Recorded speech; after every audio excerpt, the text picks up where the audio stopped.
North Carolina Republicans enact voting changes that weaken governor's ability to oversee elections. Raleigh, NC, AP. North Carolina Republicans enacted vote count restrictions and weakened the governor's ability to oversee elections on Tuesday by overriding Democratic Governor Roy Cooper's vetoes. Setting in place electoral policies the GOP sought entering the 2024 elections in the likely battleground state. In a series of votes, the narrow Republican supermajorities in the General Assembly overturned 5 Cooper vetoes, 2 of which address elections and voting in the 9th largest state, where statewide races usually are very close. Cooper, fellow Democrats and others immediately filed lawsuits Tuesday challenging some of those laws. The electoral changes are among a wave of GOP election laws and administrative overhauls that have occurred while former President Donald Trump, who seeks a return to the White House, has repeatedly made false claims that the 2020 election was riddled with fraud. While Trump won North Carolina's electoral votes in both 2016 and 2020, Democrats see the state as a pickup opportunity for President Joe Biden in 2024. Voters also will choose a successor to Cooper, who can't run again next year due to term limits. One new law would eliminate the governor's power to appoint the state board of elections and give it to legislative leaders, while the other would end a 3-day grace period to receive and count absentee ballots as long as they are postmarked by Election Day. Instead, these ballots will have to be received by the time in-person balloting ends at 7:30 p.m. on the date of the election to count. These laws, years in the making after Cooper's previously successful vetoes or lawsuits blocked legislation with similar provisions, advanced this year thanks to Republican seat gains in 2022 elections and an April party switch by a House Democrat to the Republican Party.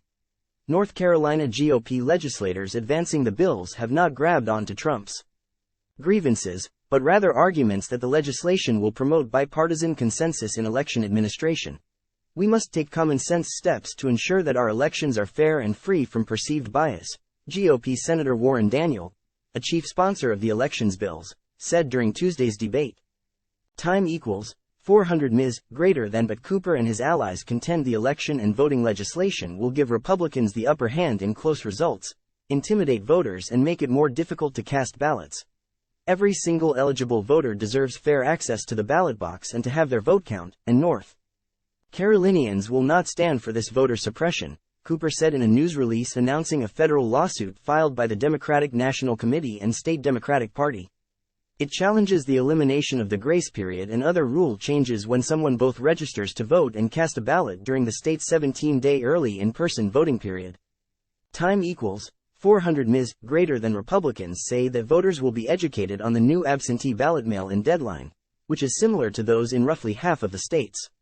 The deadline wouldn't apply to military or overseas ballots.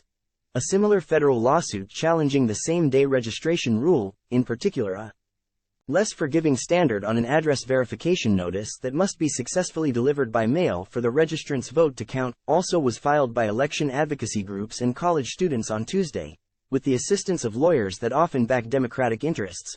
House Speaker Tim Moore told reporters that the legislation, approved Tuesday, is the correct public policy, and that it's on solid legal ground. The state elections board has been 5 members, with the governor's party historically holding 3 of the seats. Beginning January 1, the board will be 8 members, chosen by legislative leaders from both major parties and likely creating a 4-to-4 split among Democrats and Republicans.